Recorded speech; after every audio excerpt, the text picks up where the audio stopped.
Yeah. Yeah, good job with Leslie. That's a win straight out the Thank gate. you. I know we celebrate the small wins over here, and that was just, and that was an immediate win.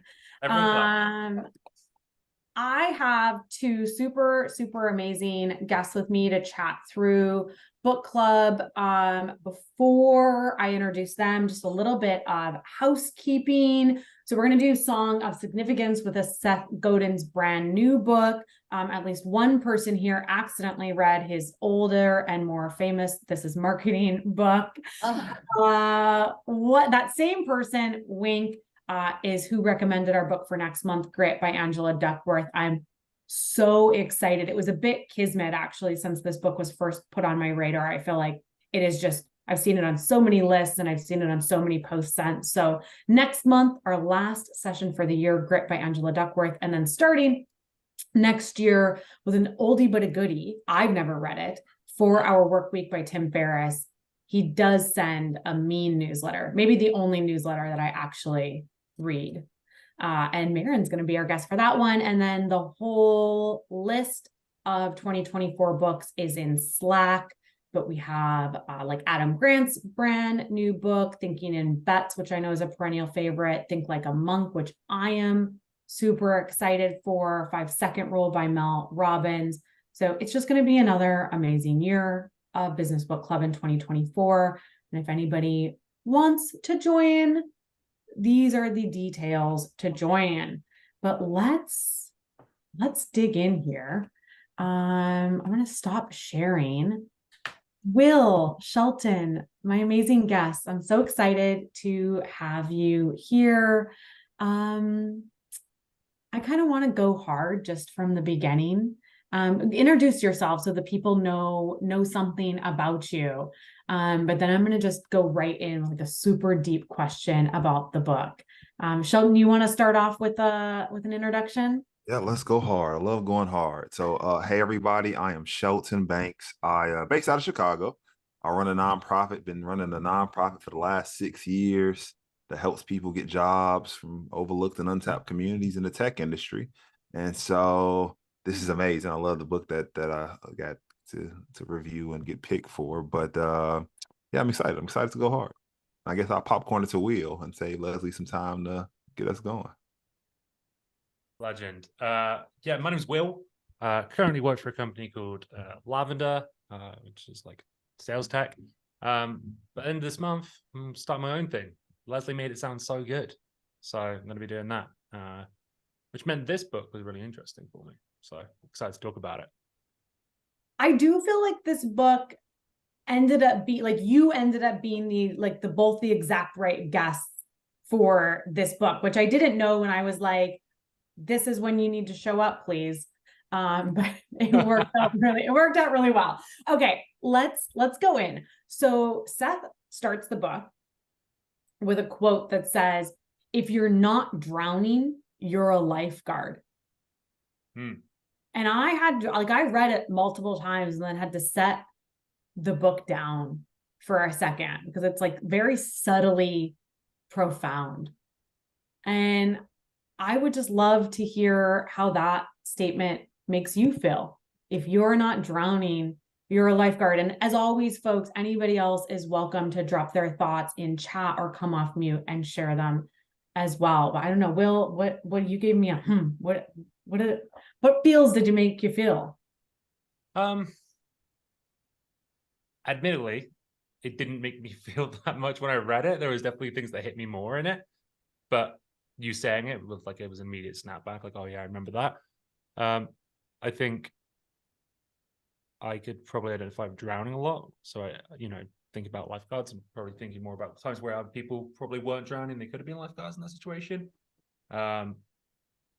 But yeah, it's definitely tweet worthy. But yeah. there was things that I probably related to a little bit more in that, only because I've never led people as well. Like that's a big consideration for me when reading these things. Nor do I want to be honest, because I have a hard enough time keeping myself alive. Yeah, managing people is very difficult. It is a huge part of why I decided to be a solopreneur. I don't have to do it if I don't want to, and I don't want to. Shelton, what about you? Well, the statement came after his rant about what's not working, and I agreed with everything that isn't working, and wholeheartedly felt the anguish. I thought I was reading my own manifesto for a second. But then so I'm a very visual thinker, right? So I think and so when I thought drowning, I thought like a beach, and I feel like that's what I see, right? I feel like I see a lot of people drowning in their careers, and it just made me think like I need to find a different vacation spot from don't go around bodies of water because there are going to be people drowning there. And it was just like, I just felt like, you're always on duty. Like the aspect of like, once if you're not in the water, you're not drowning. I feel like you're always on duty. And so it's just, I felt even more fatigued in that moment of like, dang, it's kind of right. Like, I got to walk around with lifesavers. If I'm helping people, I'm walking around with them. And it makes the beach and the pool a horrible place to go. It's kind of like my word picture that came to mind. Ooh, okay. That's how, and that is like not the direction my mind went, but you also very much are a lifeguard. Like you have dedicated your professional life to being a lifeguard, to taking those people that are drowning and creating paths for them to start forming generational wealth. Like you, yeah, okay. I also saw like ocean waves pulling me under when I read it. And to me, it felt like a bit of a call to action because I think I felt for so long like I was drowning. And then I said deuces to corporate America and spent a year and a half just deeply investing in my mental health. And now I'm like, oh my gosh, I'm a lifeguard. Look at I me mean, lifeguarding over here. I think that's right, right? So you come and volunteer, and I feel like you see kind of what I see, like the folks that you help, you see them where they're like on a rant, they're on the same rant. Whenever you Yeah. walk across somebody that's still like working a job and doesn't have the, independence that Will now has and that you now have, and you hear him complain, it is literally that same rant of like, dag, man, it's not working. And you're just Mm. like, man, it's a lifesaver. Yeah. And I mean, that was a lot of the book that Seth goes through. I mean, a list more or less of the ways that the like our modern work is broken. And then he breaks it into 3 songs: the song of increase, the song of significance, the name of the book, and the song of safety. And he like explores that question of why are our modern ways of working so broken, and what can we do to fix it for ourselves and fix it for others. And one of the other questions that really struck me early on in the book was that prompt around what if we were working the best job we've ever had, and how can we create that reality for ourselves and others. And I was like, oh my god, I'm working the best job I've ever had. Like holy shit, like this is amazing. And like one of the reasons that, or probably the primary reason that I left the corporate workforce, it wasn't because I had these aspirations for entrepreneurialism. It was because I had this like deep and abiding sense of burnout that I couldn't escape. Like the waves were always there trying to pull me back under. And I highly doubt that I'm the only person here that has struggled or maybe is currently struggling with burnout. So I thought that would be just an interesting thing to stay on for a little bit longer. Seth says a few chapters into the book that until our existential needs are met, it's difficult to produce the emotional labor needed for progress and possibility. It takes emotional labor to show up and care about the work we are doing. And like Shelton, Will, I know that each of you are like, you're humans that care deeply, which means that you contribute emotional labor in a unique way. Like Shelton, you at the nonprofit, I know that's a huge amount of emotional labor. You're genuine. I typed this out and then I was like, I bet Will's going to like try to be humble, but you are genuinely one of the best known B2B creators in the entire world. Like you really are. I thought about it and I was like, oh, get it, Will. But that also like constantly having the pressure of showing up and knowing that everybody's looking at you, like that's a whole type of emotional labor. So how do you handle it? Is a very long-winded question that I'm getting to. Like how do you come to you first, Will? Like how do you handle that emotional labor of like knowing what you say has so much impact on so many people? / am I now causing you to have an existential crisis? A little bit, Leslie. I don't want to like seem like I don't think about as things friendly. There's definitely some things where I was like super strong, like, but like for what you mentioned, like I've never really thought about that deeply, I guess. I just kind of just do it because it's fun and has happened to make a career for myself as well, right?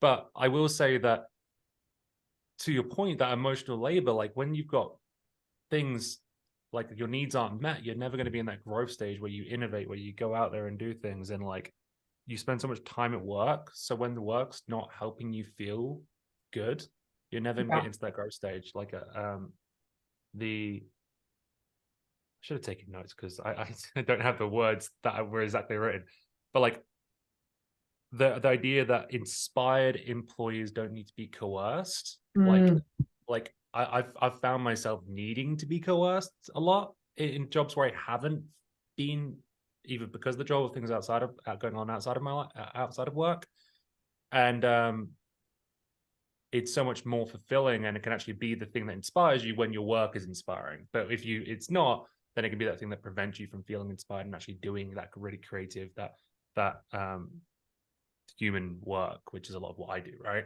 So when I am feeling crap, for lack of a better term, my work's never going to be good because it is a very creative line of work, right?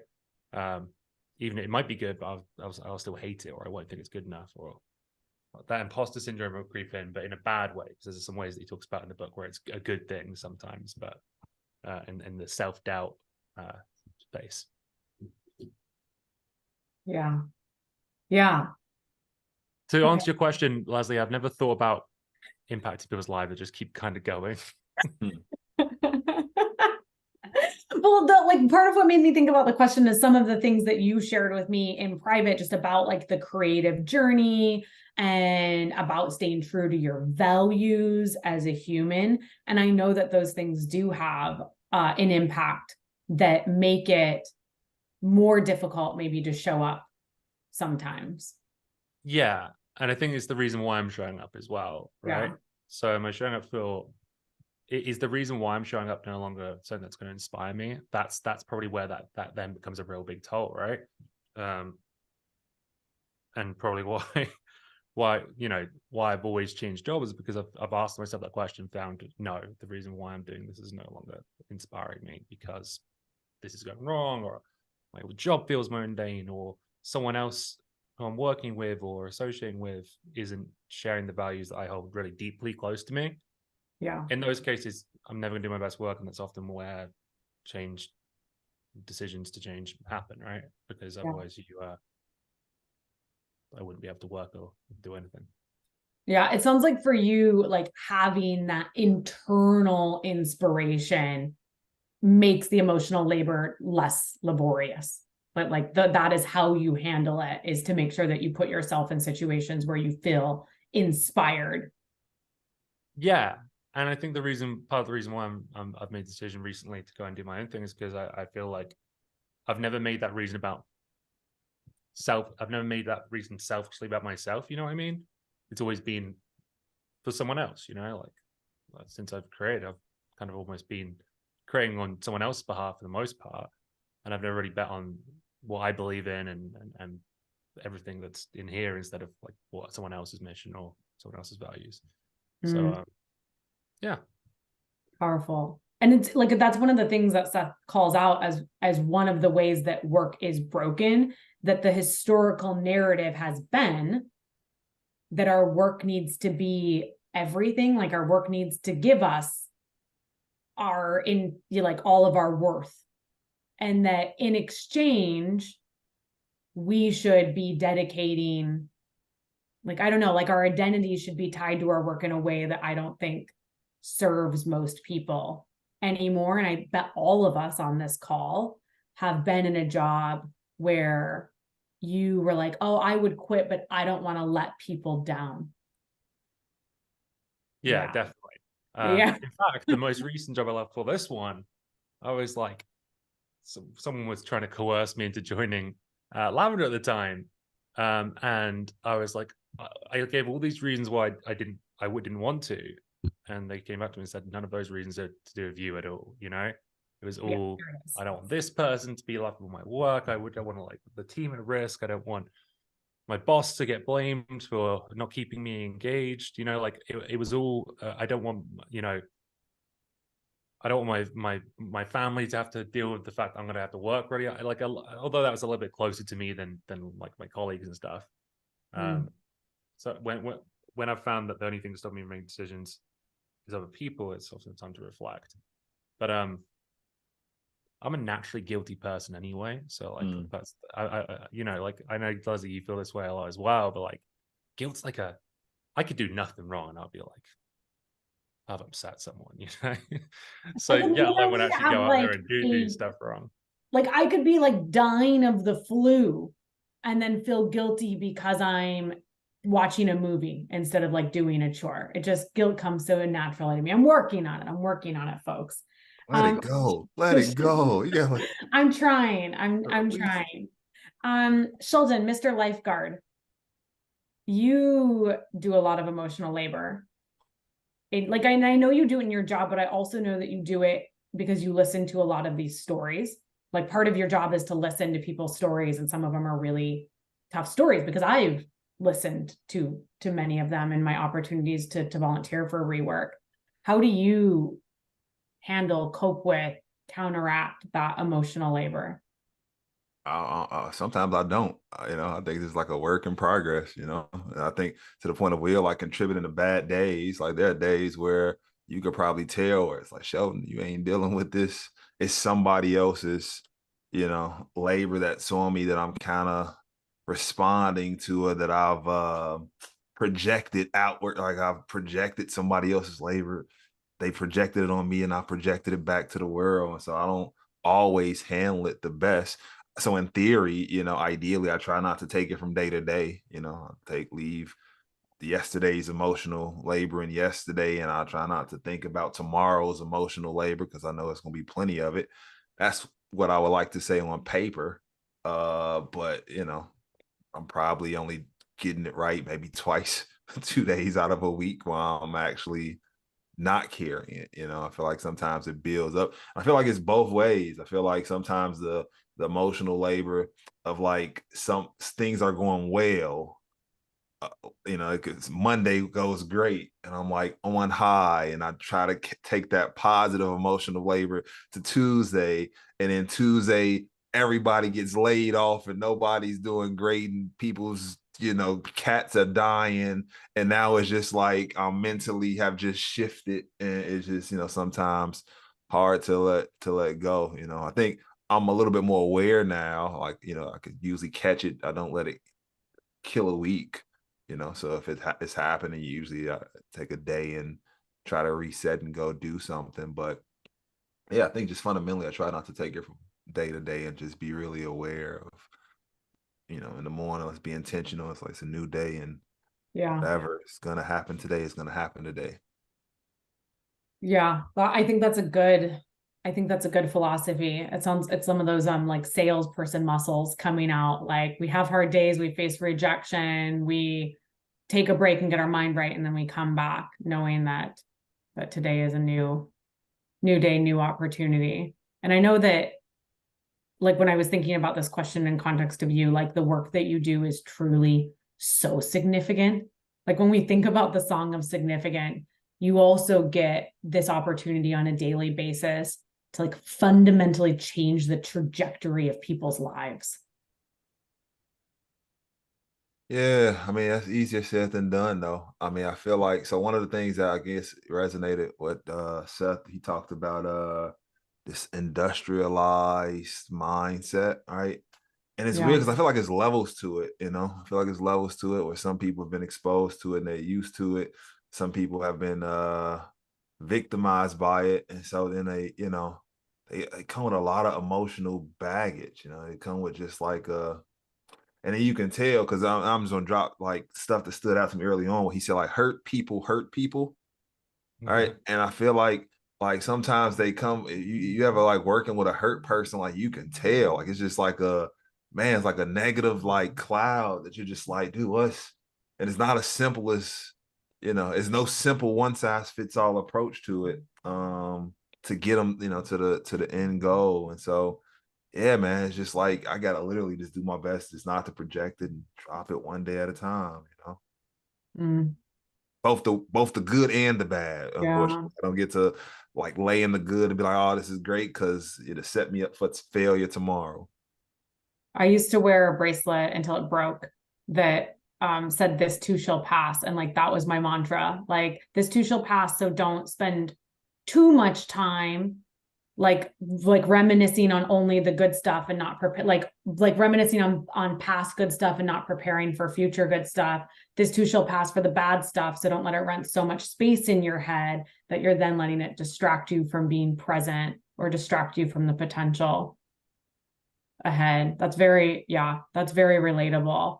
So something that both of you hit on was like that industrialization piece, or will like the guilt of not wanting to let people down, or the sort of like we're a family here mentality that I think some of us feel more than others. And it's interesting because last month we read a book called Predictably Irrational by Dan Ariely, and he talked a lot about the shift from social norms to market norms. Social norms being like we do the job and we treat our employees in a certain way because it's the right and good thing to do. Like we show up to our job because we are good community members. And market norms being like we work in exchange for money. This is a transactional exchange, and that's what we're here to do. And companies are really struggling with that balance. I think we've all seen, I mean, we've probably seen this in our own companies, or at least we've seen it like on LinkedIn with friends. But, the companies that are like, we're a family here. And then the next week they lay off 20% of their workforce with like no warning a week before the holidays. And you see it a lot with like the accusations of quiet quitting, when really all quiet quitting is just a description of people that want to show up and do their job, and then at 5 p.m. when they're not getting paid, be done doing the job that they're no longer getting paid to do. And like I'm sure everybody has their own sort of example of that. And what Seth said is that what companies need has shifted. And this is kind of to your point, Shelton, that they no longer need employees to work on manual tasks, right? Like we're out of the sort of blue collar assembly line era. And now organizations seek to apparently scarce resources, creativity, and humanity. And I'd love to come to you first, Shelton, because like the work that you're doing is preparing this next generation of professionals. How do you think about preparing them for skills like creativity and humanity, which are like, squishy? It's not, this is how you cold call, whatever it is. Like how do you think about the ways the next generation of sales professionals need to walk into the workforce with skill sets like creativity and humanity?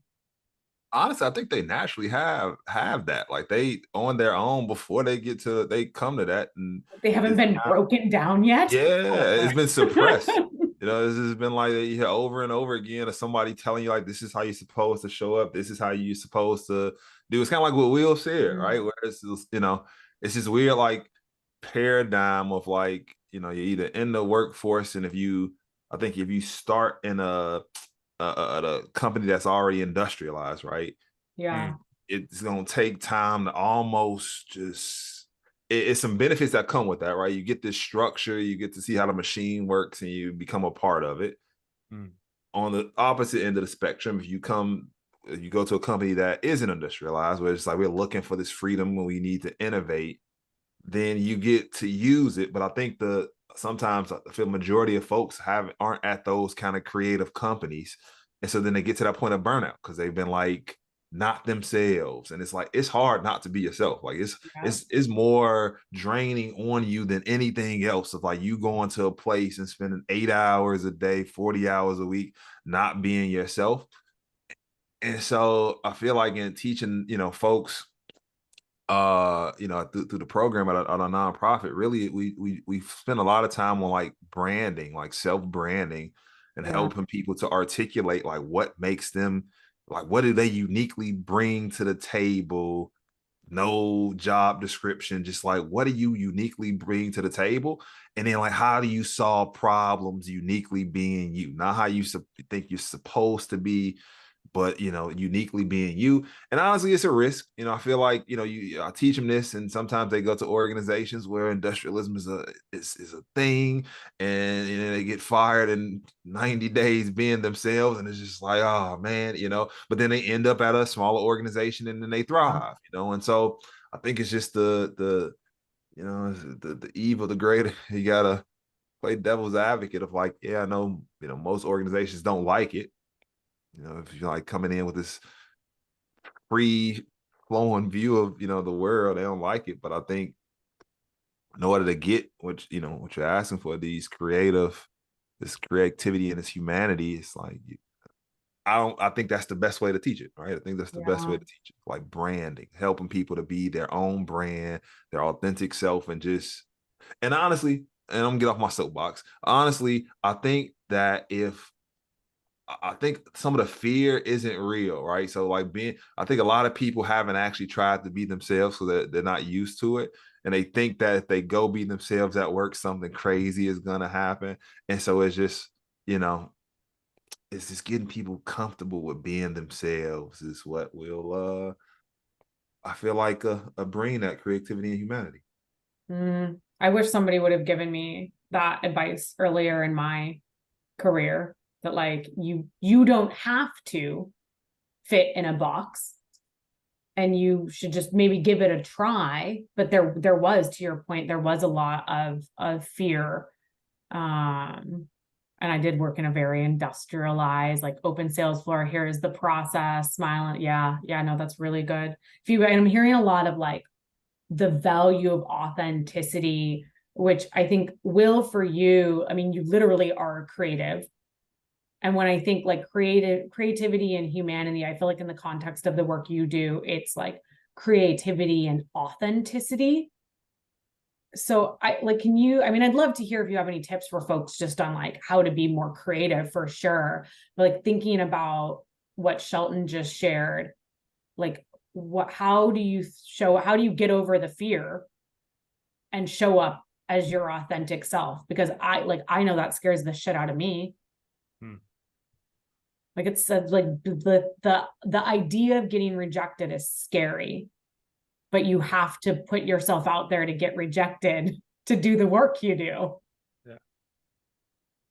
Yeah, I think to your point, Shelton, I'd worked in many environments where it was very industrial, like especially like brought a couple of sales folks on really, and yourself as well.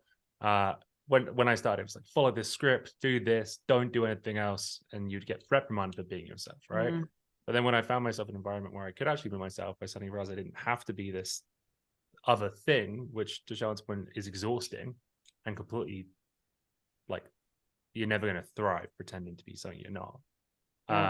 So when I was selling, I was like, oh my gosh, I can just like be myself in this. And all of a sudden my work became more fulfilling, more enjoyable.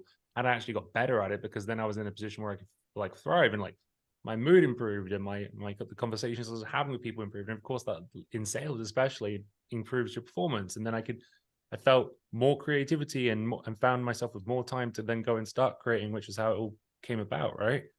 But that all came from just breaking out of a box that I thought I was meant to be in. And a lot of that was from some of the early days where I, probably even going all the way back to like my parents, like especially I find like their generation, it was like get a job, work till you're 65 and retire. Like there wasn't much of these conversations happening. So that almost gets inherited. And then you get a job like one of those jobs in a call center where it's gonna like got like a grayscale filter over it, and you're like, oh wow, this is it. And then suddenly when you realize you've done, it's like you suddenly put like color on the canvas, and it's like, oh my gosh, it's so much better now. And then you can go and do these things. To answer your question about how people should be themselves, I'm like, I people ask me how do you be creative. I'm like, I don't really know. I just do stuff. But like, that's me being myself. You know what I mean? Like the idea of the opposite is scarier in a way, right? Like not being yourself, like not trying to hide who you are and not commit to things that you believe in and align with your values and say things that aren't really you speaking. Sounds blooming exhausting, awful, boring. And in those cases, that's probably where people start to feel like, fakes. No one wants to be fake. And no one really likes fake people either. So it's not even like a win in anywhere along the way in that, right? I found, I mean, you might talk about this, but like, there's a lot of companies who, like, I find, especially in the world that we work in, tech, I found that we're quite lucky that a lot of companies do want to enable that inspired, motivated, fulfilled human who gets trust. But people say that, and then I find it can fade away a lot of the time as well. Especially like that, this book was like super timely, just thinking about all the things that everyone's trying to automate right now, of AI and jobs being replaced, and I think it was like the first couple of paragraphs of the first chapter was like humanity, and that's realizing that, and humanity is being yourself pretty much, and all that.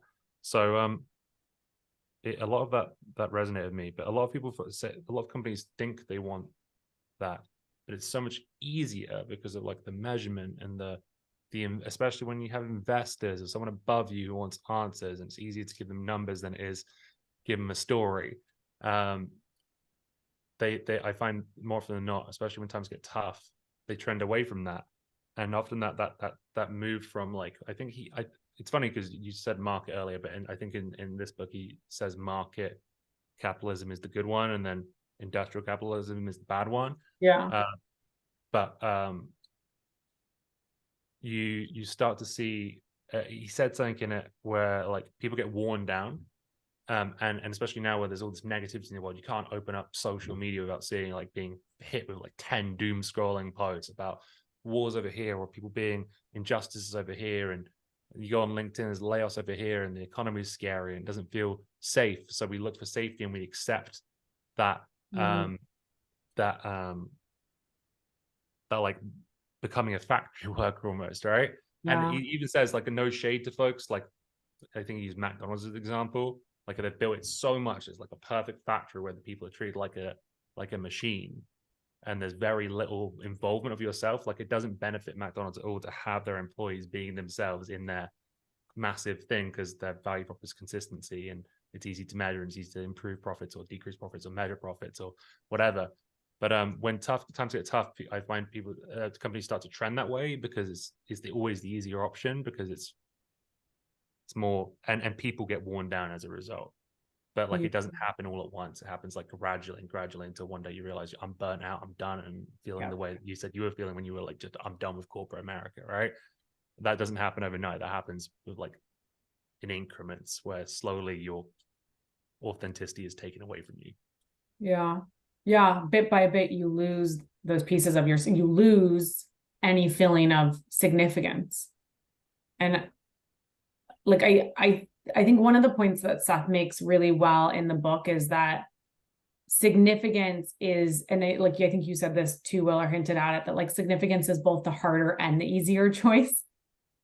Like, it is harder to choose significance, but then when you choose significance, you have the opportunity to live a more wholehearted life. But significance is harder to choose because the song of safety is so loud.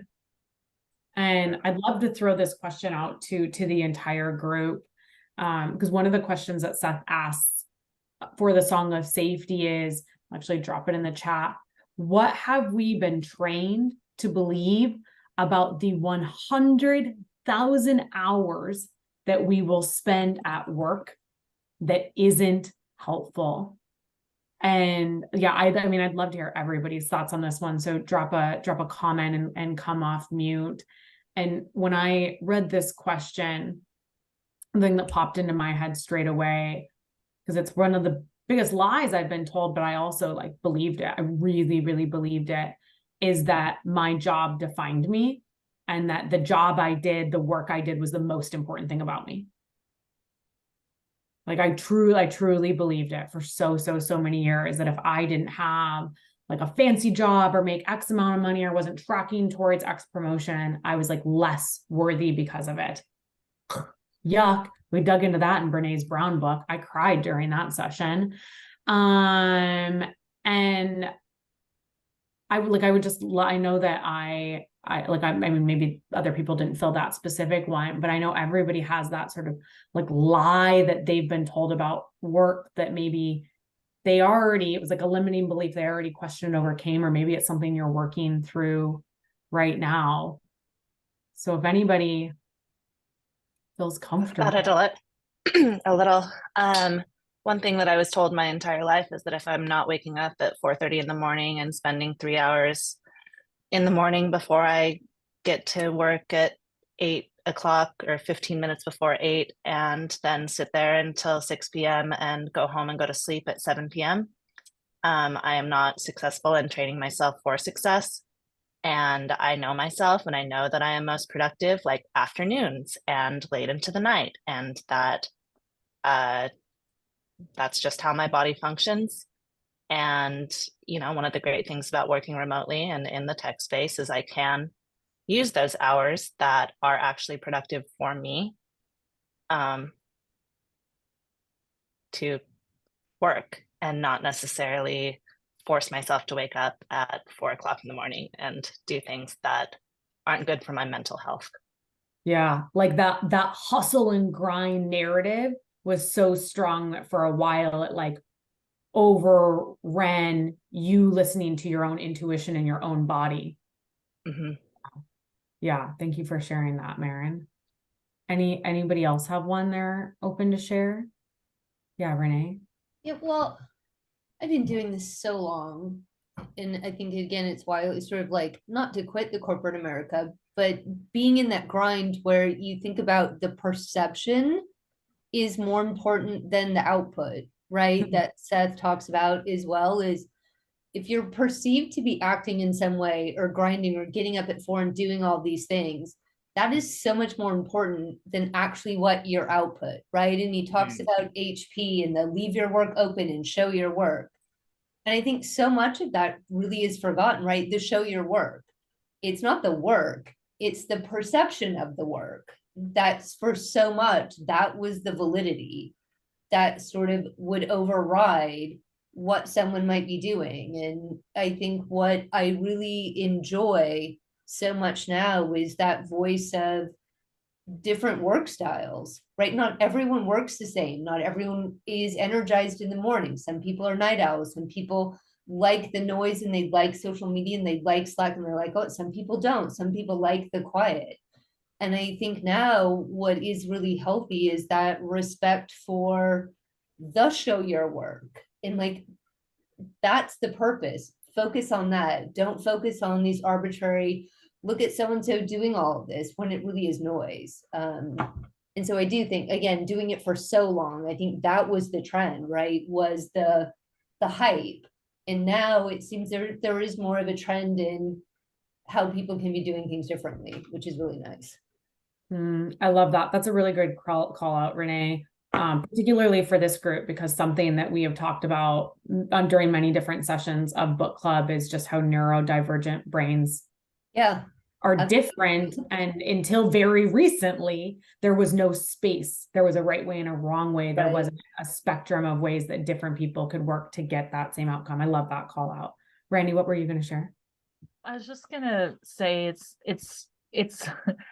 a little bit different, but piggybacking off of what you said, and it's so often, we do or have, and I know I personally did, who I was and how successful I was tied to the role I had, how much I was making, and that comparison, or having to compare, or feeling like you're less than if you're not X. And I took a break in my career, and it took me like a while to really only in the last few years that it's like that I'm actually, as Leslie knows, I'm owning my journey and I'm the best that I've ever been, and I don't regret it. And I know I'm not for everyone. And there's something that comes, the difference between self-confidence and self-worth, knowing who you are at your core and being able to show up. And I say OPO, other people's opinion, like whatever. And like I said, I know I'm not for everyone, but that took me a long time. I'm like, going to be 54 at the end of the year. And I say that proudly because I am the best and still have a ways to go. I'm still a work in progress, but man, it took me that long to figure that shit out. But it really comes down to you actually knowing your worth. And yeah, that's I wish I could have told my 20-year-old self that. Yeah, that hit me in the feels. I was like, yeah. Oh, appreciate you sharing that. Will, Sheldon, anything pop into your head on this one? What you That's said about the okay. perception for a Yeah. moment there, like the perception how you look to other people, like you're kind of pleasing other folks, right? When I decided to do this, like my biggest drive was telling my dad I was going to do it because I knew he was going to be, oh, well, that's not the safe option, right? But that's the limiting belief that we're luckily breaking out of, I think. Second thing is, I think like this idea that you should be grateful to an employer. I think that's or like you should feel lucky to have a job. I think that's exactly that safety thing. That's that like thing that holds you back from drawing your lines and knowing your values and doing work that inspires you, because you're like, oh, well, it's meant to be this way. I'm lucky to have a job anyway. That's talking from a place of safety. But yeah, but who's heard that before? Like, raise of hands, who's been told by a parent, a colleague, an employer that they're lucky to even have a job, right? Like, that's a common refrain. Yeah, I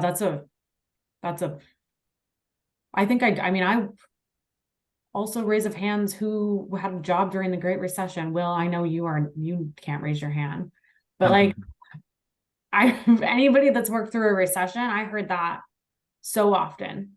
Like, who are you to think that you even deserve to try to find a better job? You're lucky you have a job at all. And I was like, oh, okay. I mean, I do sometimes go home and cry at night, but I guess I'll just stay here because it's better to have a job than not have a job. Your mom tells you that every time you talk about leaving a company.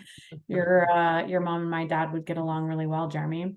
I'm going to share this slide because it's kind of a lot of text. I'll read it as well, but it well, I can't. What are you doing, Leslie? Get your act together, Vanette. This is like one of the sections that Seth, right before it, says, if you only have time to read one section in this book, make it this one. And so I felt like it was well worth sharing, particularly because it's so nicely in the context of where this conversation has gone.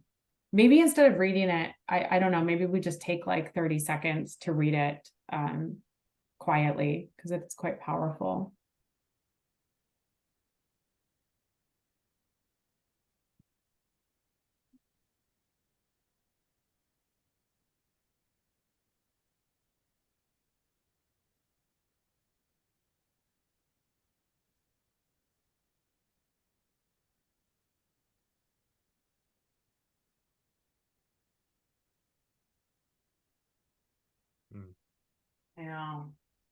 I know. Our actual work is to dance with the fear. Like, okay. I mean, I feel that keenly.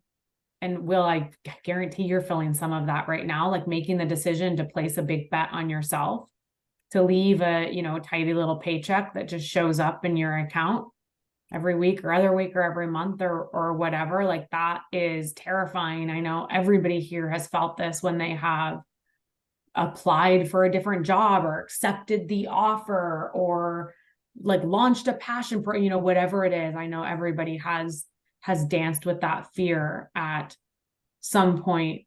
And I'd love to wrap today by just talking about dancing with that fear and this this concept as well. But let's first talk about the dancing with the fear. where, I mean, we know the answer, right? It's significance is where is where you get the confidence from, I suppose. But I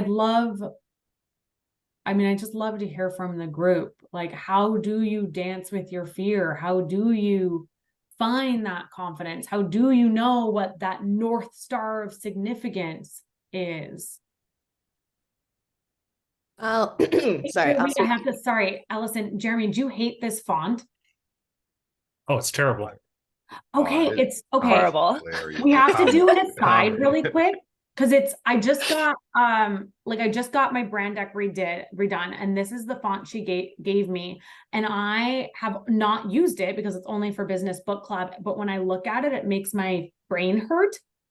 And then I was like, you're being crazy, it's just you. This is very validating. Thank you all so much. As a It's like dyslexic distracting. person, Okay, thank you. I can't process. It was so hard to read it being dyslexic. I just can't.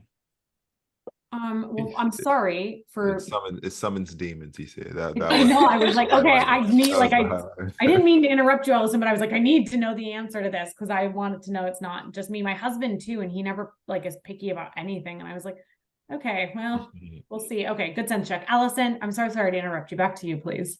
No, thank you for that commentary because I contributed one of the emojis, so I appreciate all sides of this conversation. What I was gonna say was this really struck a chord with me. Just for context, I was laid off a few months ago. I'm looking at jobs, and there's this job that seems really promising. That I'm for a company I'm interviewing with right now, but the fear, I'm like, ooh, it's early stage startup. Are they profitable?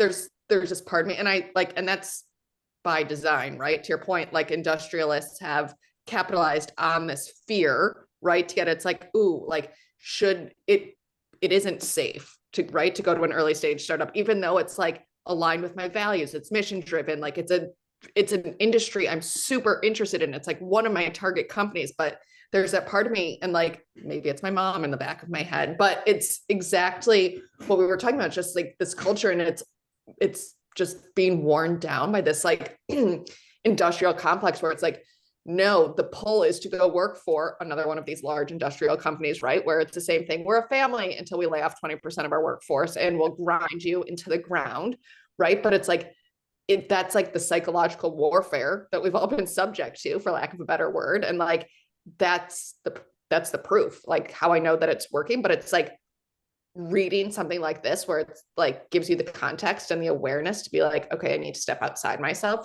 This is by design, and I deserve to take a bet on myself. It's something, for all intents and purposes, I am very interested in, but that's just how we've all been trained and socialized. It's true. The safety is the lie. It's safer to work for a big company. Says who? I mean, I just worked for a big company and they laid me, and that's exactly right. The safety is the lie. The safety is the lie. Powerful. No, I think for me, it's that, so 100%, the safety is the lie resonate a lot. But I think the biggest takeaway I got from this book was about bees, interestingly enough. And are you ready for a matriarchy? Oh man, I was just Have you watched the Barbie movie yet? Look, So this concept of bees, they leave a hive. And so one, I had to go look up why do bees leave hives? And it was lack of water, problem with the queen, challenges, issues, right? That challenge their existence. And so they leave a hive and they go look for a new hive in a period of time. And it basically said whatever hive they find is not going to be perfect, but they're going to take the allotted period of time. They're going to find a hive and they're going to stay there until they need to leave again. I feel we got to get used to doing that when it comes to our careers. Or there is no perfect hive, and as many promises as the industrialized organizations make around we're gonna do this, we're gonna do that. It's gonna be great until the hive or the queen goes bad, and we need to find a new hive and go to a different,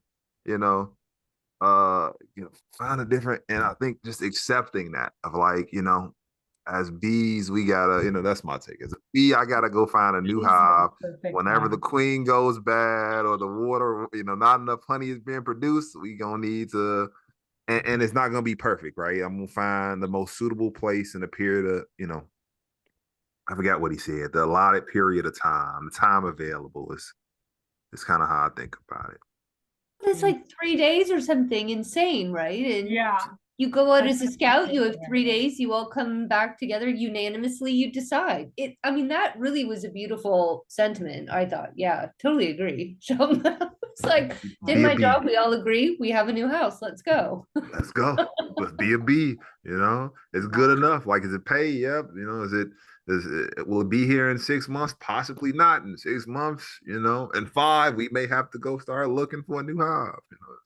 But I think like that's part of the lie too, that maybe our parents, our grandparents' generation, they worked for one company and loyalty was paramount and loyalty would be rewarded. And I've never experienced that in my own career. And I think that that's now the more common narrative, that actually loyalty is a quick path to stemming your wage potential over your career. It's a sure path to not having those opportunities to be creative, to try new things, to place big bets on yourself. So be willing to move. As a total aside, has anybody here ever done StrengthsFinder? Yeah, some people are like heard of it. I've taken it 3 times over like 20 years at like very different points of my career, like recently graduated, like brand new manager, very experienced manager, and they swear that it should never change. And I've always hated that. Like it just has always really, really irked me, like the concept. The one thing that hasn't changed over 20 years is my number one strength is significance. Like I deeply need to believe that the work I do matter, or like I'm out on that. But what just made me think of it, Shelton, is you're talking about the bees, that like all my other key strengths shifted dramatically. And what was a dream job for us? What was a significant job one year? As we evolve as humans, as our strengths evolve, as our values change, as our family dynamics change, like that might not be the dream job, the significant job a year later. So be willing to go find your new bee. Beehive, yeah. Beehive. Leslie, but then you're going to be a job hopper, right? Exactly. And we can't be hiring job hoppers because it's all the lies we've been told. Oh my God. Oh man, I got receipts on that though. Like I've like done the LinkedIn, I go in people's the unknown area, on people's like successful people, their unknown area, where it's just like, look at all the experience and down the 16 jobs. I see them changing hives. It's just like, oh, you was, less than a year. Yeah. And then, ideally the hive got better. You found better hives as you got used to it. But I think the concept of like, I feel a lot of us just don't know what a good hive looks like, right? And I feel like you need that time of like, let me go here, let me go there, to actually figure out what a good hive looks like. Or you may just need to, like Will, I'm about to create my own hive, and and that's what we may need to do. I think as time goes on as well, you start to realize your own value a little bit more, right? Like I feel like, as I mentioned, all the jobs I first had at the start of my career were all very mind blank. It's like 8 o'clock here, so give me a sec. The not market industrial, the evil one, right? But like I didn't know what I was worth, and I didn't really have any skills then. I mean, sure, I was still me, but like you get that point where it's less about feeling grateful for having a job and just feeling like, okay, they're lucky to have me in a way, right? You start to see that self-worth, and that's when so I imagine a lot of these feelings for most people come up a little bit into their career when they're feeling a little bit more accomplished. Yeah, like a line to Randy's share about it being a journey, and then realizing that like deeply believing in your own worth gives you the confidence to both know what hives work for you and which don't, and then probably the confidence to be like, I'm not for you, we're not. I don't need to be for everybody. I can't be all things to all people, and this is not the right hive for me. Nothing wrong with being first. You know, sometimes there's like, you want that safety with the herd, or you know what I mean? But there's nothing wrong with being first either. Being different or being first is okay. And I think once again, there's like kind of that safety factor that some people, that's why you got to lean into fear and the uncomfortable. I love it. This was amazing. I love book club. Thank you all so much for being here. Special thank you to Will and Shelton. Super appreciate you reading the book and coming on and chatting through it with us tonight. And hopefully we'll see you all next month for Grit with Angela Duckworth. Night team. Everybody. Thank you all so much. Thanks, Leslie. Bye. Thank Bye, you. thanks.